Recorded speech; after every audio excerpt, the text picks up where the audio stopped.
something I haven't been able to stop thinking about recently is this generation and just how normalized, like, cheating and hookup culture has become. And honestly, it's so, like, I definitely saw it, but actually kind of hearing from somebody else, like, I'll explain what I mean in a minute, but kind of just, it's become so normalized, it is insane. And just the more I think about it, the more I look around, the more my eyes are open. It's like, at every corner, everywhere I look, I can see, like, the devil is attacking our generation so hard, and it's insane. And the reason I say this is because the Bible talks a lot about, basically, you have your person and, save yourself for marriage and everything. And, the devil says, no, have fun, mess around, get with whoever you want, do whatever you want with whoever you want with zero consequences. Except the thing is, it's not zero consequence. It does come, like, your actions have repercussions, and I think that's the thing that a lot of this generation forgets. And the reason I say this is because, so my boyfriend and I have been together for a little over a month now. It's been about a month and a half. And he's great. He's amazing. But when I went on vacation and I came back, everybody was like, oh, did you find anybody in New York? This was before everybody knew I had a boyfriend. This was a few weeks ago. So I come back and everybody's like, oh, like, did you find, like, a cute boy up there? Like, I was like, no, I have a boyfriend. And I'm like, oh, well, what happens in, what happens there stays there. So I went to New York. They're like, so what happens in New York stays in New York. I was like, no, like, I have a boyfriend. I'm not going out and actively looking for somebody else when I have my boyfriend. I'm going to be committed to my boyfriend. And it was just, and my boyfriend's in a different state too, so it's like, sometimes my friends will ask me, like, oh, when was the last time he texted you? It's not really any of your business, but, it was, this amount of time, and it's like, whoa, why is it taking him so long to text you back? And it's like, I know he's busy, I know he has stuff to do, I know he's not purposefully ignoring me, because he has really good communication with me. He says, hey, I'm going to be busy, or hey, I'm so sorry, all of this happened, but, like, I'll explain later.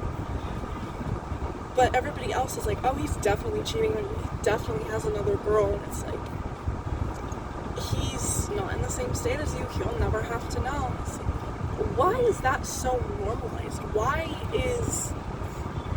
has cheating become so normalized? And, the other thing too is, for me, I date to get married. So if I'm dating someone, it's because, like, you're somebody I could see a future with. Like, I could genuinely imagine getting married, having a family, things like that. But that's made it so hard to find somebody, because a lot of people are just like, let's go on a date, let's hook up, and I'm not going to talk to you ever again. Or friends with benefits, and it's like, why is this so normalized? What happened to finding one person and sticking with that one person and being loyal to that one person? And, like, hookups, cheating, divorce rates, absolutely insane right now. And it's because the devil's attacking us where he can. And, it's just so frustrating to me, because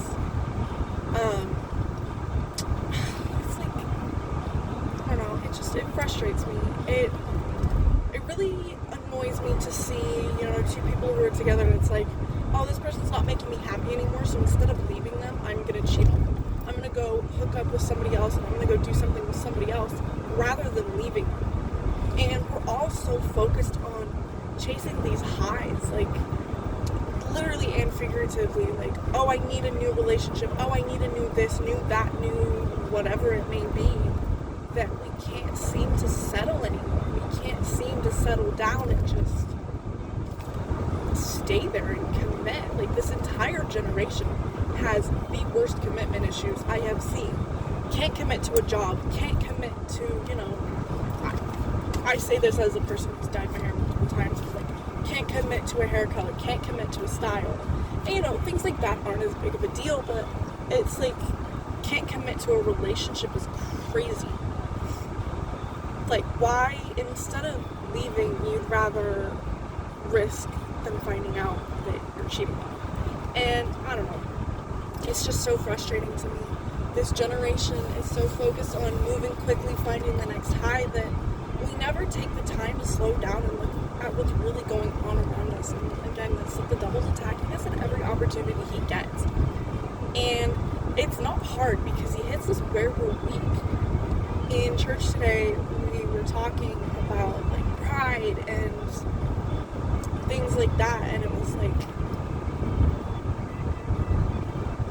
I can't think of the words, but basically like the devil wants us to think we're better than everybody else, and so we become so self-absorbed and so focused on what other people think that it doesn't matter what God thinks anymore. It doesn't matter how God sees you. It only matters what man sees. And he has a really good point there. Our pastor was talking about it, and I thought it was really interesting, and I took a couple notes on some other things. And one of the other big things is like, basically the whole thing was live in the world, not of the world. And basically this whole thing started because he was talking about 1 John 2:15 says, do not love the world, but John 3:16 says, for God so loved the world that he gave his one and only son. That verse, probably the most popular verse. So what is, like, basically the whole thing was like, what's going on? Why is he saying in one verse that God loved the world so much that he sent his only son to die, but in this verse he's telling us not to love the world? And it's basically the concept of love the sinner, not the sin. And so God loved us as a people, as humanity, so much that he sent his only son to die on the cross to take away our sins, be that mediator so that we could have a chance of going to heaven. Versus in 1 John 2:15 when he's saying don't love the world, it's don't love the things of the world, don't love the sin of the world. And I thought that was a really powerful message, because we so often forget we can't live for both. We cannot love both. As Christians, we are either God's children, well, we're always God's children, but we're either, living for him or we're living for the world, and we can't do both. What we have to do is live in the world but not of the world. God calls us to be different, but the devil points out that we stand out and the world's going to hate us. And so our fear of what other people think of us is so strong that we just fight so hard to fit in, and sometimes that means corrupting our own values just to fit in with the world who hates us. And I think it's definitely hard to stand out. It really truly is. But at the same time, we have to. We're called to stand out. We're called to be different. And I really think that's something that we need to focus on.